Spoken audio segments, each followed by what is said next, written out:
नमस्कार छात्रों, कैसे हो? बढ़िया। छात्रों, गीतांजलि परिवार में आप सभी का हार्दिक स्वागत करूंगी। मेरा नाम है वाघेला पायल। तो छात्रों, आज हमें जिस टॉपिक की चर्चा करनी है वो टॉपिक है कक्षा 6 का विषय हिंदी, जिसका विषयांक है दयालु शिकारी, जो एक चित्र पाठ है। चित्रों के आधार पर हमें कहानी बनानी है। तो हमने अगले क्लास में भाषा सज्जता के कुछ नियम पढ़े थे जो आपको समझ में आ चुके होंगे। तो आज हमें यह जो इकाई है चित्रपाठ मैं आपको दिखाती हूँ। यह जो है दयालु शिकारी जो चित्रपाठ है, जो यह जो सारे चित्र दिए हैं, पहला दूसरा, यहाँ पर क्रम भी दिया है कि पहला नंबर है, दूसरा नंबर है, तीसरा नंबर है, चौथा, पांचवा, छठा, सातवां, आठवां और नौवां, जिसके आधार पर हमें एक कहानी बनानी है। तो छात्रों, यह पूरी कहानी है। यह चित्रपाठ में हिरण का शिकार करने के लिए एक शिकारी जंगल में गया। हिरनी ने एक छोटे बच्चे को जन्म दिया है। उसी समय वह शिकारी की गोली का निशाना बन जाती है। एक हिरनी होती है जो जंगल में घूम रही थी और एक शिकारी वहां पर आता है और उसी समय वो जन्म देती है और वो जो शिकारी था वो उसको गोली मारता है।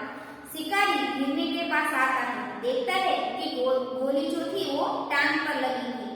वह पछताता है। वह हिरनी और उसके बच्चे को डॉक्टर के पास ले जाता है। बाद में जंगल में उसी जगह छोड़ आता है। यह पूरा इकाई है जो शिकारी प्राणियों के प्रति क्रूर होते हैं। शिकारी जो होते हैं, जो शिकार करने के लिए कोई पशु के जीव के बारे में नहीं सोचता। जैसे कि हमारे अंदर जैसा जीव है उसी प्रकार का जीव, छोटी सी चींटी में भी उसी प्रकार का जीव है। तो चींटियां तो हम बारी बारी से कुचल कर यहाँ से यहाँ चल जाते हैं, तो हम भी एक प्रकार के शिकारी ही हुए। तो यह जो जंगल में जो शिकार करने के लिए जाते हैं, जो शिकारी लोग, वो प्राणियों पर उसको जरा सी भी दया नहीं आती। वो क्रूर होते हैं। क्रूरता के कारण ही वे पशुओं का शिकार करते हैं। उनके अंदर ऐसी कठोरता होती है। क्रूरता यानी कठोरता के कारण वह प्राणियों का शिकार करता है। इस चित्रपाठ में एक शिकारी जंगल में एक हिरनी पर गोली चलाता है। जो पूरा चित्रपाठ है वो चित्र में आप देख सकते हो कि एक शिकारी होता है जो पेड़ के पीछे से छुपकर हिरनी को देखता है और फिर परंतु बाद में उसे गोली तो मारता है, लेकिन वह देखता है कि उसने एक छोटे से बच्चे को जन्म दिया था। इसके कारण वो जो शिकारी था उसका हृदय परिवर्तन होता है। उसको अंदर से दुख व्यक्त होता है क्योंकि जो हिरनी को उसने मारा था, गोली मारी थी, उसका एक छोटा सा बच्चा था। अगर हिरनी मर जाती तो ये जो छोटा सा बच्चा था वो अनाथ हो जाता। और आपको जैसे हमारे मम्मी हमें जिस तरह से प्रेम करती है और हम जिस तरह से हमारी मम्मी को प्रेम करते हैं, उसी प्रकार प्राणी के जो बच्चे होते हैं वो भी अपनी मम्मी को उसी प्रकार से प्रेम करते हैं। प्रेम तो सभी का एक जैसा होता है, लेकिन हम मानव है तो हम व्यक्त कर सकते हैं, हम बोल सकते हैं कि मैं आपसे प्रेम करती हूँ। हमारी मम्मी को हम बहुत प्यार से बुलाते हैं, मम्मा कहते हैं, वैसे पापा को भी अच्छी तरह से बुलाते हैं। तो हम जो हमारा प्रेम है वो हम व्यक्त करके बोल सकते हैं, हम बोल सकते हैं। लेकिन जो प्राणी होते हैं वो बोल नहीं सकते। उनके अंदर भी प्रेम होता है लेकिन वो व्यक्त नहीं कर पाते। इस कहानी के द्वारा बताया गया है कि पशुओं को भी इस धरती पर जीने का पूरा अधिकार है। इस पूरे चित्रपाठ के आधार पर हमें यह सीख मिलती है, बोध मिलता है कि इस पूरी धरती पर जैसे हम लोगों के लिए जीने के लिए पूरा अधिकार है, उसी तरह जो पशु है, प्राणी है, जीव जंतु है, उन सभी को भी इस धरती पर जीने का पूरा अधिकार है। मनुष्य को पशुओं के प्रति सद्भावना रखनी चाहिए। मनुष्य जो है उसे पशुओं के प्रति सद्भावना रखनी चाहिए। तो यह जो पूरा चित्रपाठ है वो आप एक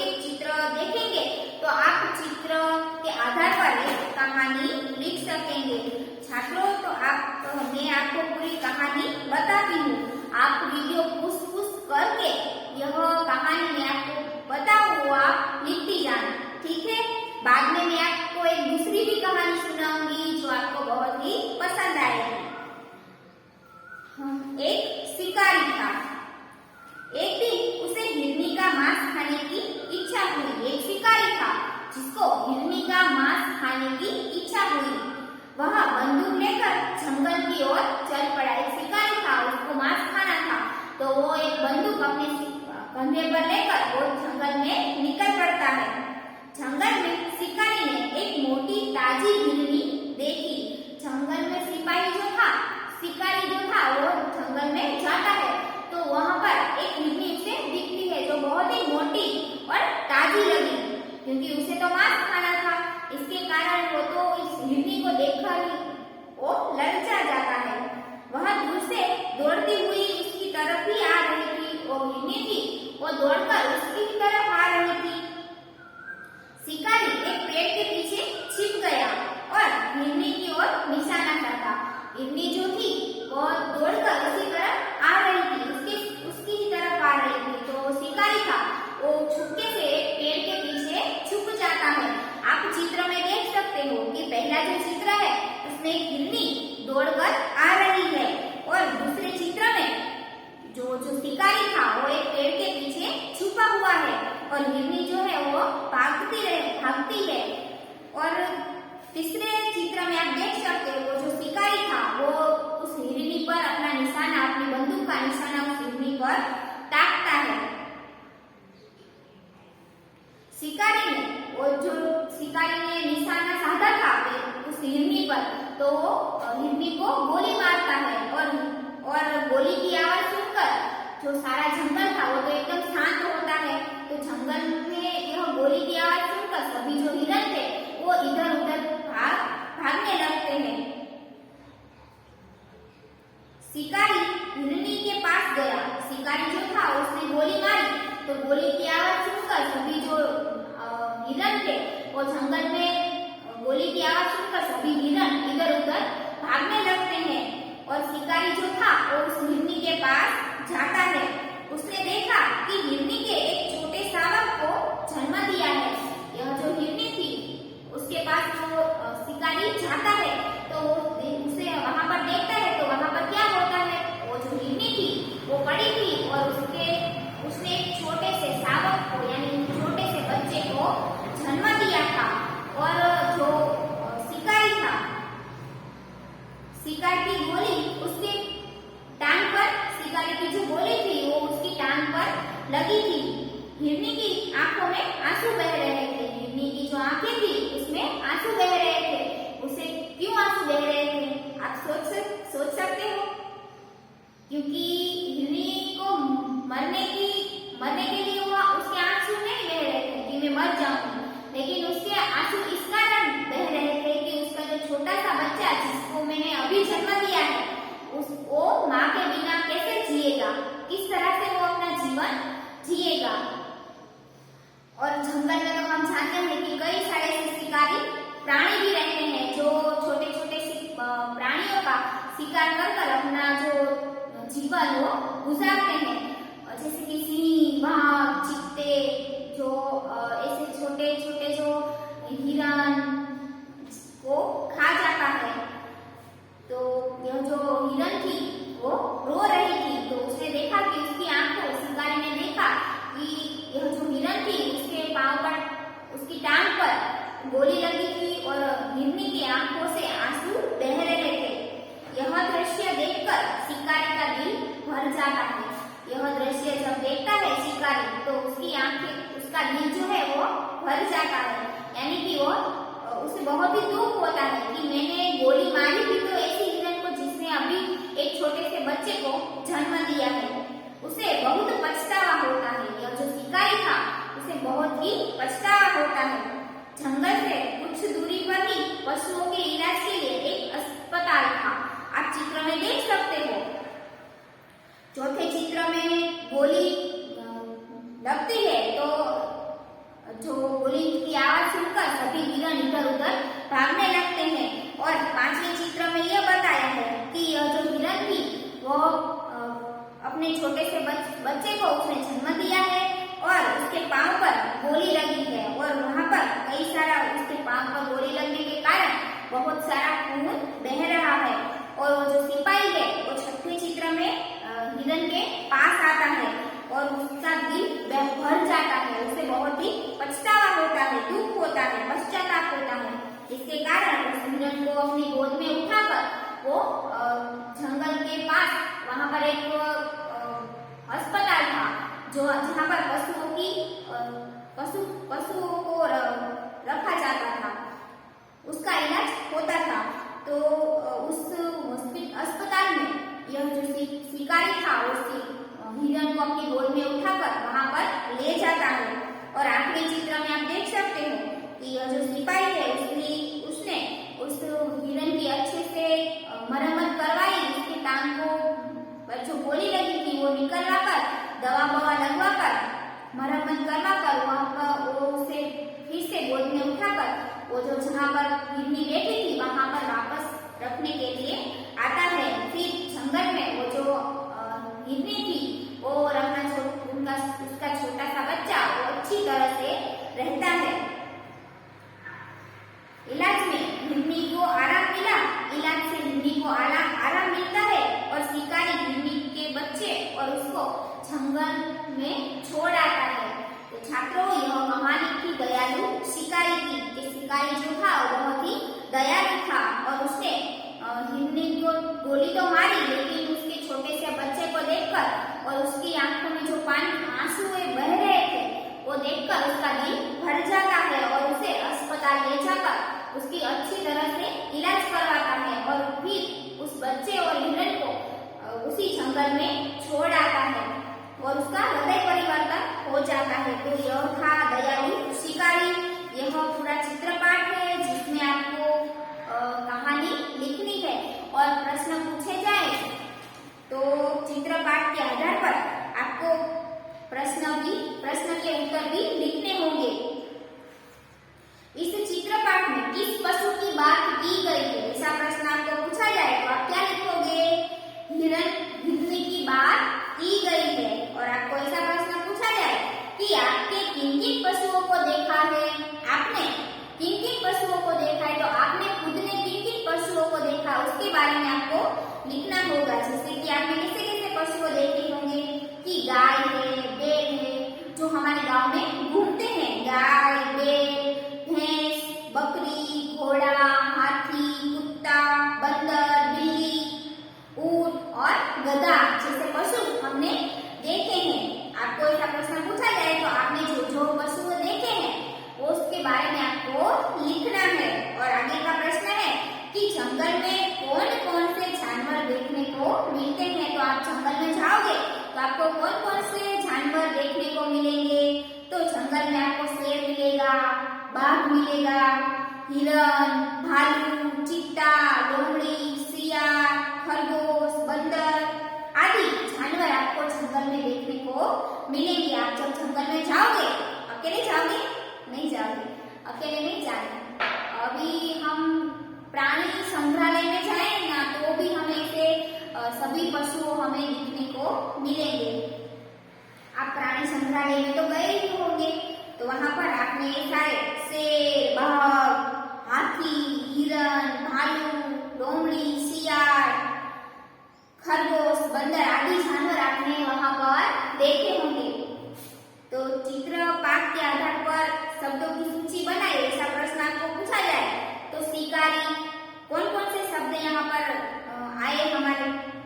तो शिकारी, दयालु, हिरनी, जंगल, बंदूक, निशाना, गोली, टांग, शावक, आंसू, पशु और अस्पताल जैसे शब्द यहाँ पर हमारे यह जो चित्रपाठ है उसमें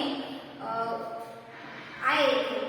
तो छात्रों, यहाँ पर हमारा दयालु शिकारी जो चित्रपाठ है जिसके आधार पर आपको कहानी लिखनी थी जो बहुत ही बढ़िया थी। तो छात्रों, यहाँ पर यह जो इकाई है वो पूर्ण होता है। आपको मैं एक दूसरी कहानी सुनाती हूँ तो आपको बहुत ही मजा आएगा। तो देखो छात्रों, आप कहानी अच्छी तरह से सुनना। चलो, बहुत बोलना बुरी आदत है, अगर हम ज्यादा बोलेंगे तो वो बुरी आदत है। लोग हमें बेवकूफ कहेंगे कि ये जो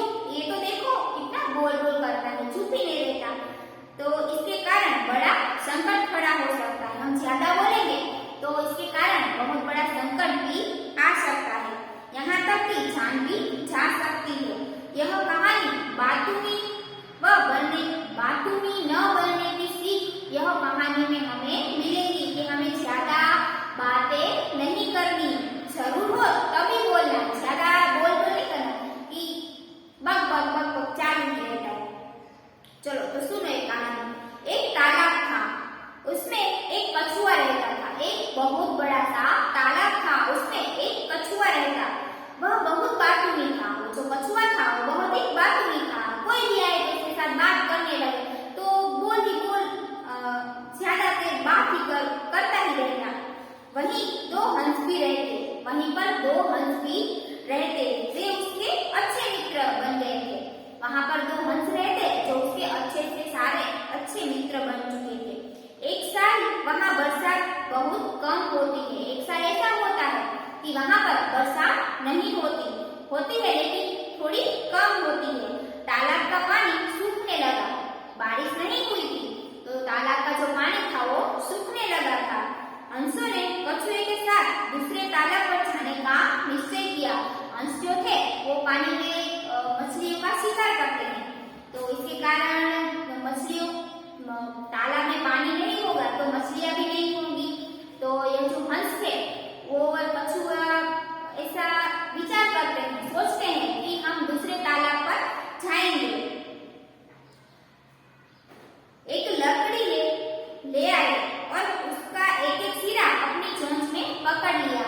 जो हंस थे वो एक लकड़ी लाए और उसका जो दो किनारे थे उस किनारे पर एक हंस इस तरफ से किनारे पर चोंच से पकड़ता है और दूसरा जो हंस है वो इस वाले किनारे को पकड़ता है और बीच में जो कछुआ है उसे लटकाया जाता है।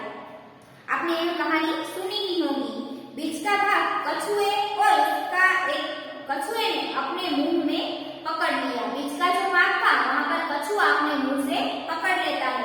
हंसों ने कछुए से कहा, भाई तुम रास्ते में बोलना मत,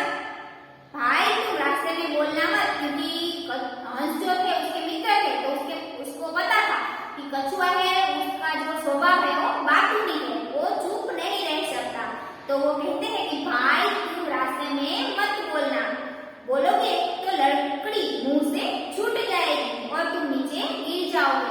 अगर तुम बोलोगे तो तुम्हारे मुंह में जो लकड़ी है वो छूट जाएगी मुंह से और तुम नीचे गिर जाओगे। दोनों हंस कछुए को लेकर उड़ने लगे। दोनों हंस थे वो कछुए को लेकर उड़ने लगे। वो कछुआ कहता है कि अच्छा है, मैं नहीं बोलूंगा, मैं चुप रहूंगा, और लकड़ी को अपने मुंह में पकड़ लेता है और दोनों हंस उड़ जाते हैं। रास्ते में एक गांव आया। जब वो इस तालाब से दूसरे तालाब पर जा रहे थे तो रास्ते में गांव आता है। जो गांव के लोग इस प्रकार कछुए को लेकर उड़ते हुए हंसों को देखने के लिए जमा हो गए। हम कहीं पर भी कोई विमान निकले तो भी हम देखने को जमा हो रहे हैं, देखो देखो विमान निकला। तो उसी प्रकार यह जो गांव के बच्चे थे और कई सारे लोग जो इस प्रकार हंसों को कछुए को लेकर उड़ते हुए देखकर सभी लोग वहां पर इकट्ठा हो जाते, जमा हो जाते हैं। लोगों को देखकर कछुए से चुप न रहा गया। जो कछुआ था वो कैसा था? बातूनी था, जो जिसे चुप रहने की आदत नहीं थी। तो लोगों को देखकर कछुए से चुप न रहा गया। उसने बोलने के लिए अपना मुंह खोला। वो कछुआ था वो अपना मुंह खोलता है बोलने के लिए, तो उसके मुंह से वो लकड़ी जो थी वो सिरक जाती है, यानी वो निकल जाती है और जो कछुआ था वो नीचे गिर पड़ता है और मर जाता है। तो छात्रों, इस कहानी से हमें क्या सीख मिली कि हमें ज्यादा बोलना नहीं चाहिए, ज्यादा बोलना बुरी आदत है। तो छात्रों, यहाँ पर हमारा जो पहला इकाई है दयालु शिकारी चित्रपाठ यहाँ पर पूर्ण होता है। तो छात्रों, आप सबको बहुत ही मजा आया होगा। तो छात्रों, अब हम अगले के क्लास में मिलेंगे। तो छात्रों, तब तक घर पर रहिए, सुरक्षित रहिए और आगे के वीडियो है वो देखते रहिए और जो इकाई है वो समझ में लेते जाइए। कुछ न समझ में आए तो बाद में मैं तो हूँ ही। चलिए।